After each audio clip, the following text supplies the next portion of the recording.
First of all, start by appreciating your coming here as I give this brief. I would just like to indicate that I'm accompanied by my lawyer, Mr. Tebogo Tladi, because some of the issues we may be touching on today may invariably impinge on ongoing court cases in Botswana. And in that regard, we have to be conscious of some of the details we may give to you, which may undermine the sub judice principle. I had been asked to come and brief you. I too had also been keen to come and do so, based on a press statement that I gave a couple of days ago back in Botswana. I will be brief as I outline it because I don't know how much you would have heard and I wouldn't want to be repetitive. So I'll just give you a brief outline and then you would be free to ask questions. Essentially, the issue is about the fact that the government of Botswana has decided to spin a web of lies and deceit against me and others back home, and including some South African citizens. And because it involves South African citizens, I thought it would be important for me to come here and to assure you that they are innocent of those allegations which have been leveled against them, as indeed we are. And the only reason why we find ourselves in this situation is because of me. And these people are perceived to be close associates of mine. And because I took the decision to resign from the Botswana Democratic Party, there is a drive. They are motivated to get back at me, to fix me, in other words, to discredit me and my reputation as a result. So we are going to expose this deceit, the lies, the fraud, the criminality that they have embarked upon. Already, I'm happy to say, evidence has emerged clearly indicating that some of those allegations are false. And we have engaged a team overseas to continue with these investigations, to follow up and give us a report, which will probably take a couple of months. And that report we will make public so that everybody knows that government-sponsored fraud, fabricated evidence, whereupon we have agreed with our lawyers, who we have brought together as a team, to work on suing the Botswana government for defamation. And then we will also bring criminal charges against those individuals from top to bottom in the government of Botswana who are implicated in it. And of course, unfortunately, this is going to bring about quite serious, severe, what I described as the other day in Botswana as a crash landing for our country. Is going to do a lot of damage to our reputation. But I think it needs to be done in order to ensure that this kind of criminality never is repeated again to anybody, whether they are citizens of our country or citizens of a friendly neighboring state. And just by way of example, I have here before me, after I gave that press conference in Botswana, and you are media people, and I know here in South Africa you have got some excellent investigative journalists. After that press conference in Botswana, in order to again discredit me, they issued on social media the following. And they tried to make it, the way they couch their words, they tried to make it like with the affidavit.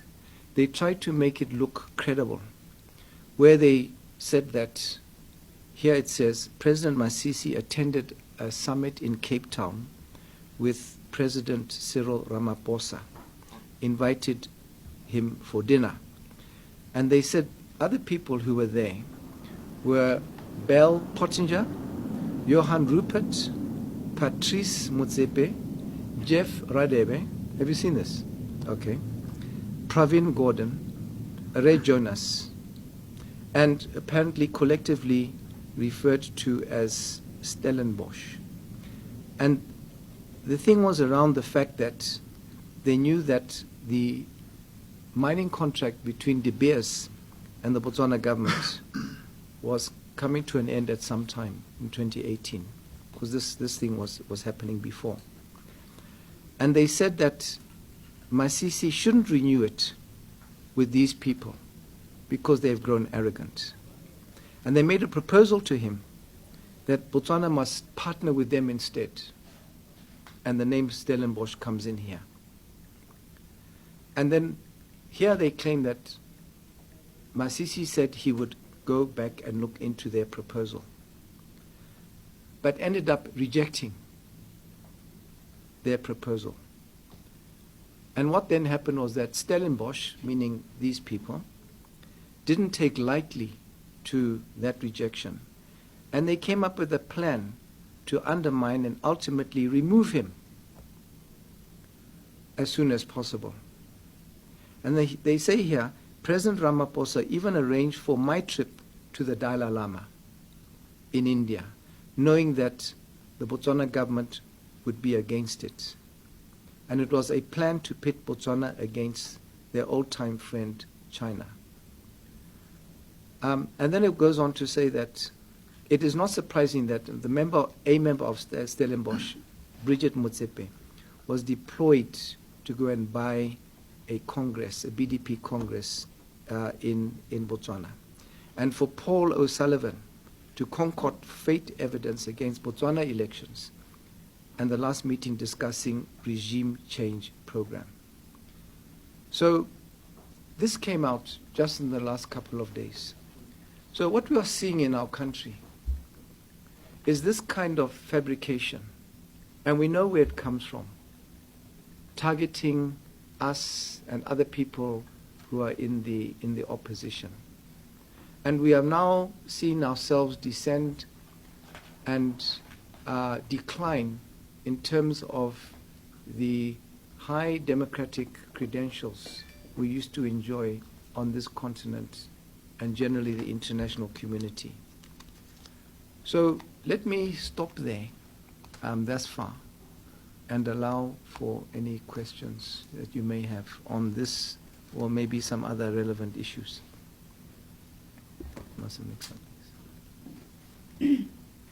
So a few weeks ago, one of the people who were associated with the plot that was mentioned in the Botswana media and also in the allegations made by the Botswana government, Bridget Motsepe, when she came back to South Africa, she alluded to a plot by the Botswana government which involves discrediting politicians and their associates, and then at some point removing them, by means of killing them or, any other means. I don't know if you've heard of this conspiracy that, the Botswana government has, some kind of, underground operation where they conduct political espionage against their targets, and whether you're worried that you're one of those targets. Well, I am, because I see it almost on a daily basis. I know for a fact that members of the intelligence in Botswana follow me around. When like during the election campaign, they were following around. I even took pictures of those who were following me around, because my lawyers had advised that unless they could explain that I was a security threat, my privacy was being undermined, and illegally so, and that I should take pictures and bring it up and show them in case we wanted to take the matter to court. So indeed, that happens.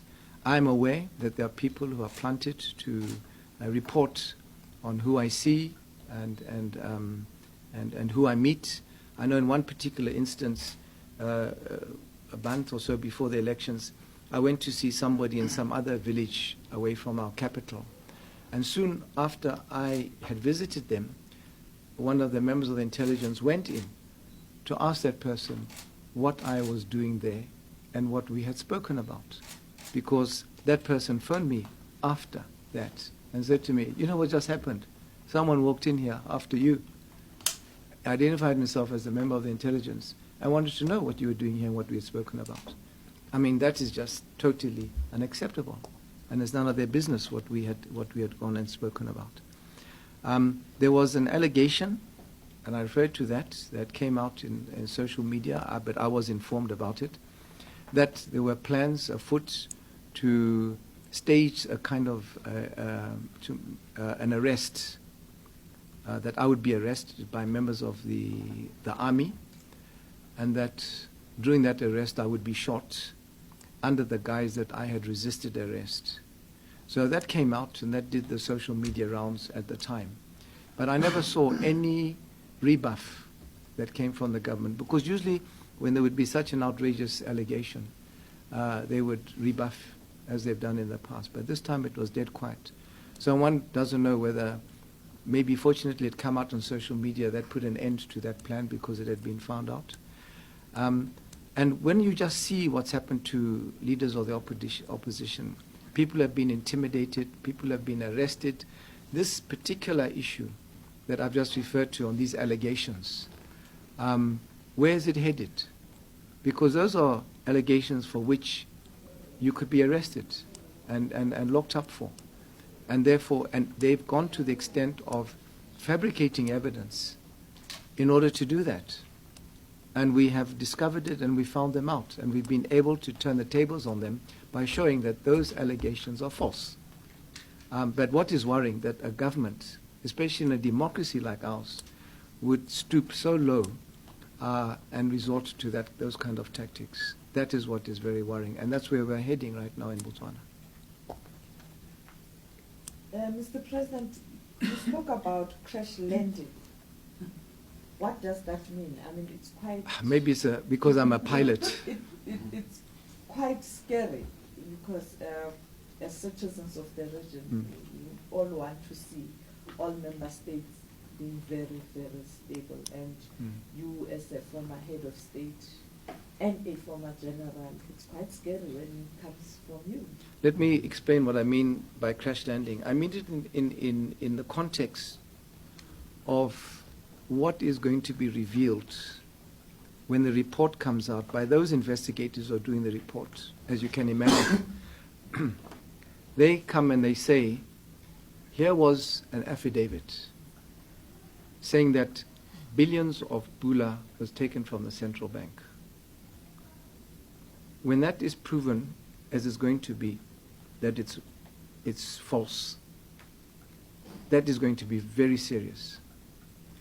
When it comes out that a sitting government tried to paint its central bank as being criminal, a central bank which has enjoyed up until now a very high reputation worldwide, not just on the continent, but worldwide, that the Central Bank of Botswana is capable of opening up offshore accounts for a president in a criminal manner, that is going to be a crash landing when the truth comes out. So these accounts which were said to be opened up here in South Africa, it has already come out that that is false. That is a crash landing. So how they're going to wriggle out of it, I don't know. Secondly, the crash landing comes from the fact that we are going to sue them. We have all agreed with our lawyers, we are going to sue the government. And I would imagine our lawyers will advise, but this amount, the huge wrong that has been done us and our reputations, what has motivated them to discredit us to that extent, to go and mislead a court at home? I don't think the amounts that are going to be claimed to redress this are going to be small. And if we are successful in suing them, it's going to be paid from public funds. But why should public funds be used to pay for an illegality committed by the government? But that's how it works. So that's going to be a huge scandal, that public funds are going to have to be paid. And lastly, we are going to be laying criminal charges against those people implicated from top to bottom in this scam. And if those prosecutions are successful, and very senior people in the Botswana government are going to be charged for such criminality, that is also going to rock the boat in a big way. So that's the crash landing I'm talking about. I'm likening it to a crash landing. It's going to be a big disaster. Mr. President, you are saying this from another sovereign country. Should we not be worried that you are probably exacerbating a situation or relations between the two countries? Because in the past we've seen South Africa send a minister and even a chairperson of the governing party to go and normalize relations with Botswana. Are you not launching an attack on your government from another country?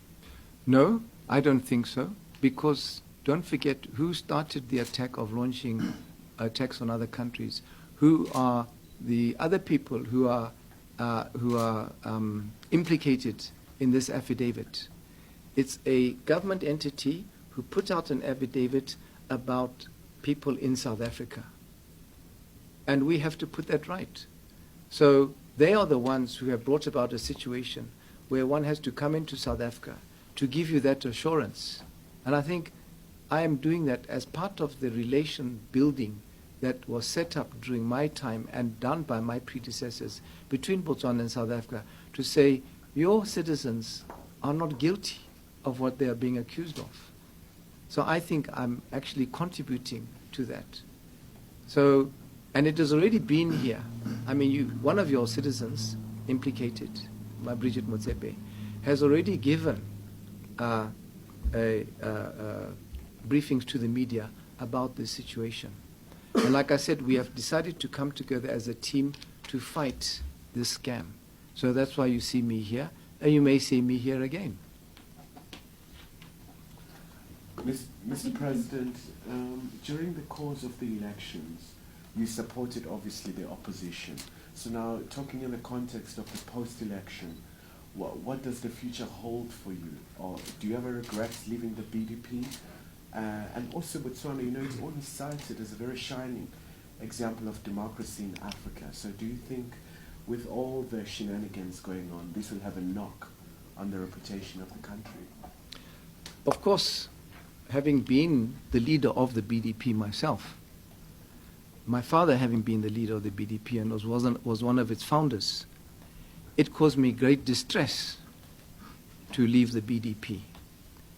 I think anybody who has been in politics, who has made the home of a particular, made a party their home, would be in distress leaving your family.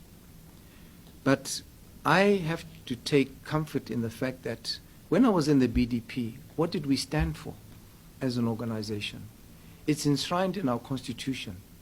And if the current leadership go ahead and violate those principles and morals that we believed in, I'm not just going to say, I will be born and I will die in the BDP at any cost. The time has to come, you have to stand up and say, no, this is not what we're about as the BDP.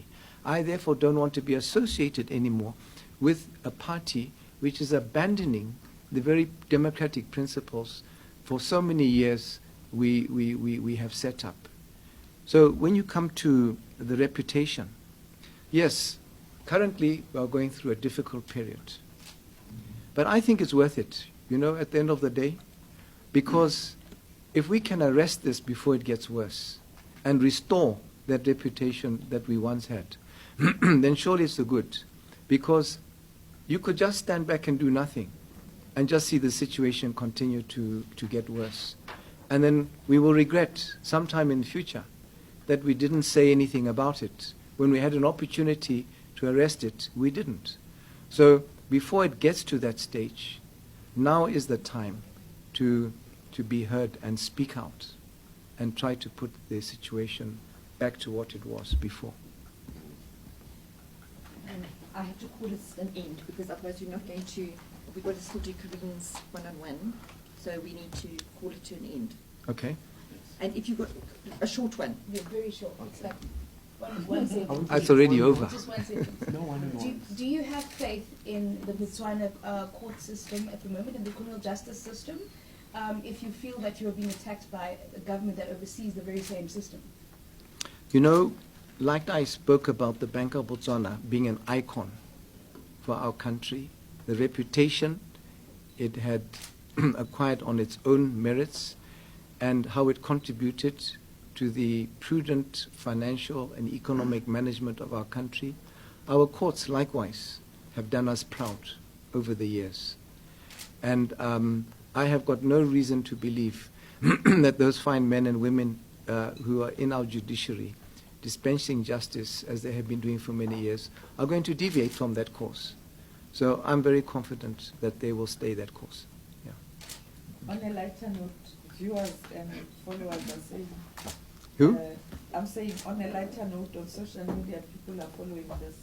And they Uh-huh. want to know whether you have any advice for us on the load shedding. You know, that's a very good question. I do, actually. I do. If I was a president still, I would decline to answer because it would look like I'm interfering in your affairs. But, you know, I have every confidence that President Ramaphosa is determined to tackle the problem that South Africa is facing with its electricity, with power generation. We follow very closely, you know, even if we are not in government, what's happening here in this regard. When I was in office, all I can say was what the direction I was hoping to take with generation in Botswana. I'm not saying this is what South Africa should follow. And that was to split your options for generation. Don't put all your eggs in one basket like with coal, for example. Apart from the issue of emissions, which is a very, very topical issue these days, we hear constantly today about how harmful emissions are affecting the climate. But even just from a strategic point of view, you shouldn't do that. So you should diversify and have a range of options for generation. Renewable energy, you know, through solar, for example. I know here in South Africa you had already embarked upon nuclear as well. That is an option that other countries have used to get away from coal. But that also has its own challenges and controversies. But certainly you need to have a mix. Secondly, is not to put all your eggs in one basket, similarly with those who provide the power. So have a number of power producers. Eskom, you know, are there, and they will continue to be there into the future. Same in Botswana, we have the Botswana Power Corporation. And we often used to talk about we need to, but we are a much smaller economy than South Africa.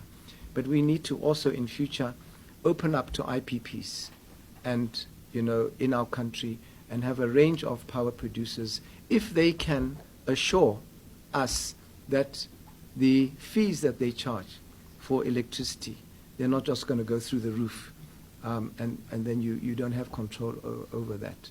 So I think that type of scenario for Botswana would work. I don't know if it would work for South Africa. Thank you, everybody.